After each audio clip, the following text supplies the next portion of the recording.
Hello viewers, welcome to EduAid classroom. তোমালোকে class 9 examination দিলা, বহুতৰে ৰিজাল্ট আহিল সাগে, বহুত ষ্টুডেন্টৰ এক্সাম বহুত ভাল হৈছে সাগে, আৰু কেইজনমান ষ্টুডেন্ট এনেকুৱা থাকিব পাৰে যাৰ পাৰ্চেন্টেজ ভবাৰ দৰে অহা নাই। সো আমি সকলোৱে জানো যে আমাৰ যেটো ক্লাস 9 এক্সামিনেশন হয়, এটা one of the toughest examination in school phase বুলি আমি ক'ব পাৰো। সো এই toughest examinationটো যদি আমি টেকল কৰিলো, পাৰ্চেন্টেজ যিয়ে নহওক, কোনবাই 90 পাব পাৰে, কোনবাই 70 পাব পাৰে, কোনবাই 60 পাব পাৰে। ঠিক আছে, কিন্তু কথা হ'ল যে যেটো আমাৰ আগন্তুক আহিবলগীয়া এক্সাম, যেটো আমাৰ one of the most crucial বা most important examination of our school life, class 10 or final examination আমি এপিয়াৰ হ'ব গৈ আছো এতিয়া। ঠিক আছে, আমাৰ ওচৰত সময় বহুত সীমিত। এই কম সময়ৰ ভিতৰত আমি গোটেই যিমানখিনি চেপ্টাৰ আছে সোশিয়াল সায়েন্সৰ যিমানখিনি চেপ্টাৰ আছে এই গোটেইখিনি আমি কেনেদৰে আয়ত্ত কৰিম আৰু এক্সামিনেশ্যনটো কেনেদৰে আমি ভাল কৰিব পাৰো, যাতে 70% অহা ষ্টুডেণ্ট এটা 90-95% লৈ ফ্লাইং কালাৰ্ছত তেওঁলোকে এক্সামিনেশ্যনটো উত্তীৰ্ণ হ'ব পাৰে। ঠিক আছে, তো মই EduAid ক্লাছৰুমৰ অৰুপ ছাৰে মই তোমালোকক ছ'চিয়েল ছায়েন্স পঢ়াম, ইয়েৰ লং ছ'চিয়েল ছায়েন্সৰ দায়িত্ব তোমালোকৰ মই লৈছোঁ। তোমালোকে ছ'চিয়েল ছায়েন্সৰ কোনো ধৰণৰ টেনশ্যন ল'ব নালাগে, তোমালোকে ছ'চিয়েল ছায়েন্সৰ টেনশ্যন অৰুপ ছাৰৰ ওপৰত এৰি দিয়া। ঠিক আছে, এতিয়া কথা হ'ল যে এই বছৰৰ যিখন 2025 চনৰ পেপাৰ দেখা পালোঁ, তাতে তোমালোকে পেপাৰখন নিশ্চয় কোনোবাই চাইছা চাগে। তাতে দেখা পাইছা যে কিছুমান কুৱেশ্যনছ এইবাৰ পেটাৰ্ণটোৱে চেঞ্জ হৈ গৈছে এক্সামিনেশ্যনৰ। আমি দেখা পাইছোঁ almost 50% of the question paper কি আছিল, মাল্টিপল চইচ কুৱেশ্যন আছিল। আৰু মাল্টিপল চইচ কুৱেশ্যন এটেণ্ড কৰিবৰ কাৰণে আমি কি হ'ব লাগিব, আমি সেই মাল্টিপল চইচ কুৱেশ্যনবোৰৰ প্ৰত্যেকটো আমি ষ্টেটমেণ্ট আমি জানিব লাগিব। চ' আমাৰ কনচেপচুৱেল ক্লিয়াৰিটি থাকিব লাগিব। চ' মই ক'ব এইটোৱে বিচাৰিছোঁ যে যিটো আমাৰ আগৰ পৰা চলি আহিছিল ট্ৰেডিশ্যনেলি, আমি যিটো বস্তুবোৰ আমি মুখস্থ বিদ্যা বা আমি যিকোনো বস্তুৰে ছাৰক নোটছ খোজোঁ, ছাৰে নোটছ দি দিয়ে, সেইটো মুখস্থ কৰি আমি এক্সাম দিব গুচি যাওঁ। কিন্তু এইবাৰৰ পৰা সেবাই সেইটো বস্তু ডিমাণ্ড কৰা নাই। এইবাৰৰ পৰা সেবাই কি কৰিছে, কনচেপচুৱেল ক্লিয়াৰিটি বিচাৰিছে প্ৰত্যেকটো টপিকৰ ওপৰত। তাৰে এটা জ্বলন্ত উদাহৰণ এই বছৰৰ ক্লাছ 10ৰ সেবাৰ এটা কুৱেশ্যন তোমালোকক মই দেখাই দিওঁ। ঠিক আছে, চ' কুৱেশ্যনটো আগবাঢ়ো আহা। অ'কে, চ' কুৱেশ্যনটো এইটো, ইয়াতে কুৱেশ্যনটো ডিমাণ্ড কৰিছে যে draw a sketch map of Assam. তাতে কৈছে যে 3টা পাৰ্ট দিয়া আছে, তাতে এটা কৈছে যে bridge connecting north and south bank of the river Brahmaputra. আগৰ দিনত কুৱেশ্যনছবোৰ কেনেকুৱা আছিল যে মেপ অফ আছাম ড্ৰ কৰিব লাগে আৰু ব্ৰহ্মপুত্ৰ নদীখন জাষ্ট ড্ৰ কৰি দেখাব লাগে। এতিয়া কুৱেশ্যনছৰ ডিমাণ্ড দেখা পাইছানে? এতিয়া কৈছে যে ব্ৰহ্মপুত্ৰ নদীৰ নৰ্থ আৰু চাউথ বেংক কানেক্ট কৰা ব্ৰিজ এখন আমি মেপখন ড্ৰ কৰি দেখাব লাগিব।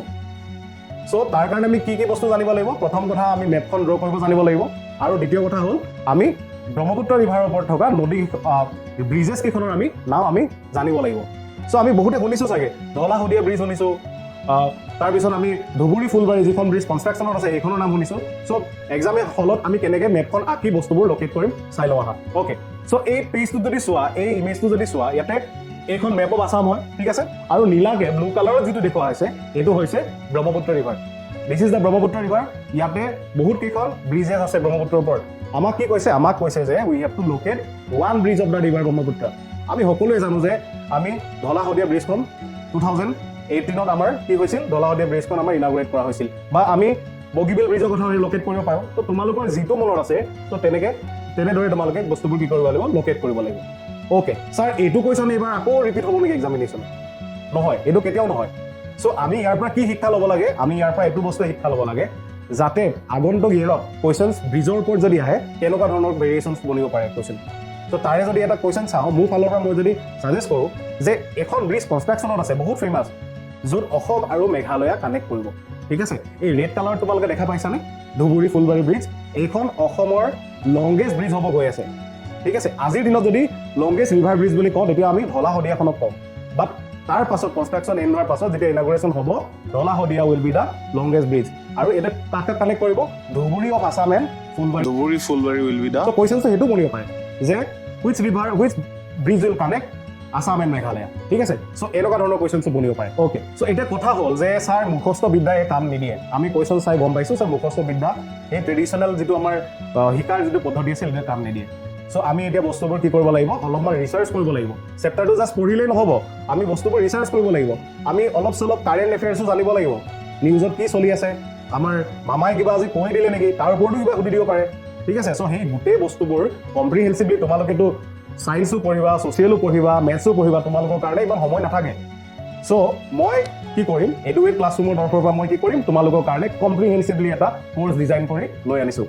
ঠিক আছে, আমাৰ 1 এপ্ৰিলৰ পৰা আমাৰ EduAidত আমাৰ যিটো ৰেগুলাৰ ক্লাছেছ সেইটো ষ্টাৰ্ট হ'ব ঠিক আছে সো এই ৰেগুলাৰ ক্লাছৰুমত তোমালোকে যদি এনৰোল কৰিব বিচাৰা তোমালোকৰ ভিতৰত কোনোবাই সো ইয়াতে লিংক দিয়া আছে ঠিক আছে ডেসক্ৰিপচনত লিংক দিয়া আছে এই লিংকটোত গৈ তোমালোকে এনৰোল হ'ব পাৰা ওকে স্যাৰ এই অকল ব্ৰিজৰ ওপৰতে কোৱেশ্চন আহিছিল নেকি বা এমসিকিউ আৰু কি ধৰণৰ আহিছিল আৰু এটা কোৱেশ্চন আমি চাই লওঁ ওকে ইয়াতে সেই কোৱেশ্চনটোতে কন্টিনিউয়েচন আছিল তাত সুধিছিল যে নেশ্যনেল পাৰ্ক অফ আসাম এনেকুৱা এখন মেনশ্যন কৰা য'ত হোৱাইট উইং উদ্যান আছে এতিয়া স্যাৰ হোৱাইট উইং উদ্যান মানে কি হোৱাইট উইং উদ্যান কি হয় অসমীয়াত ক'ব গ'লে দেওহা এইবাৰ কোৱেশ্চনটো আছিল যে নেশ্যনেল পাৰ্ক এখন তোমালোকে লোকেট কৰা য'ত হোৱাইট উইং উদ্যানৰ কাৰণে ফেমাছ হয় তাৰ কাৰণে তোমালোকে কি জানিব লাগিব আমাৰ যিখন পাঠ্যপুথি আমাৰ কিতাপত কিন্তু হোৱাইট উইং উদ্যান জাষ্ট এটা ৱৰ্ডহে মেনশ্যন আছে যে এই চৰাইবিধ এক্সটিংক্ট হ'ব গৈ আছে কিন্তু এক্সামিনেশ্যন হলত কি কোৱেশ্চন আহিছে তোমালোকে দেখা পাইছানে যে হোৱাইট উইং উদ্যানটো লোকেট কৰিব কৈছে ক'ত পোৱা যায় তাৰ কাৰণে আমি কি জানিব লাগিব হোৱাইট উইং উদ্যান কোনখন নেশ্যনেল পাৰ্কত পোৱা যায় সো ইয়াৰ আনসাৰটো হ'ব Dibru Saikhowa national park white wing উদ্যানৰ কাৰণে ফেমাছ হয় সো ক'ত আছে স্যাৰ এতিয়া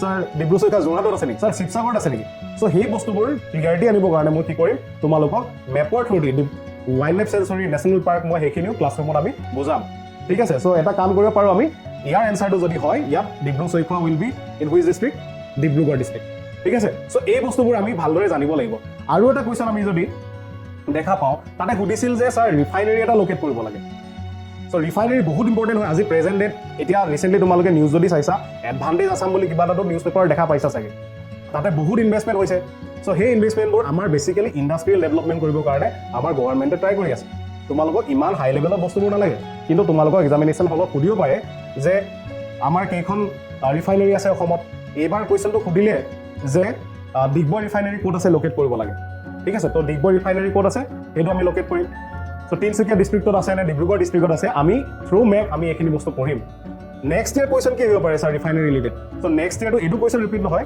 নেক্সট ইয়াৰ এনেকুৱা সুধি দিব পাৰে যে বঙাইগাঁও ৰিফাইনাৰী ক'ত আছে বা নুনমাটি ৰিফাইনাৰী ক'ত আছে এই বস্তুবোৰ লোকেট কৰিব আহিব পাৰে ঠিক আছে সো কম্প্ৰিহেনচিভলি আমি যেতিয়া এই বস্তুবোৰ ভালদৰে ক্লাছৰুমত পঢ়িম থ্ৰু মেপ আমাৰ মাইণ্ডত বস্তুবোৰ অট'মেটিকেলি সোমাই যাব ঠিক আছে সো আমি EduAid ক্লাছৰুমত গোটেই বস্তুখিনি ভালদৰে আমি পঢ়িম আৰু মই প্ৰতিশ্ৰুতি দিছোঁ যে তোমালোকে মোৰ পৰা social science পঢ়াৰ পিছত তোমালোকৰ কোনো ধৰণৰ social science-ক লৈ টেনচন নাথাকে সবে আমি ট্ৰাই কৰিম কেনেকৈ ছ'চিয়েলত ফুল মাৰ্কছ আমি স্ক'ৰ কৰিব পাৰোঁ বা এটলিষ্ট 90% মাৰ্কছ আমি স্ক'ৰ কৰিব পাৰোঁ আৰু আমি ক্লাছ 10ৰ ৰিজাল্টটো এটা ফ্লাইং কালাৰ্ছ লৈ আমি এক্সামটো আমি উত্তীৰ্ণ হ'ব পাৰোঁ সো আজিৰ ভিডিঅ'টো ইমানেই আছিল তোমালোকে যদি ভাল পাইছা ভিডিঅ'টো চাই তোমালোকে এটা কমেণ্ট কৰি দিবা আৰু কেনেকুৱা লাগিলে ভিডিঅ'টো কমেণ্ট কৰিবা আৰু কোৰ্ছ মেটেৰিয়েলটো তোমালোকে এনৰোল হ'ব বিচাৰা এই লিংক দিয়া আছে ডেছক্ৰিপশ্যনত এই লিংকটোত গৈ তোমালোকে এনৰোল হ'ব পাৰা so that's all for today thank you and best wishes for your class 10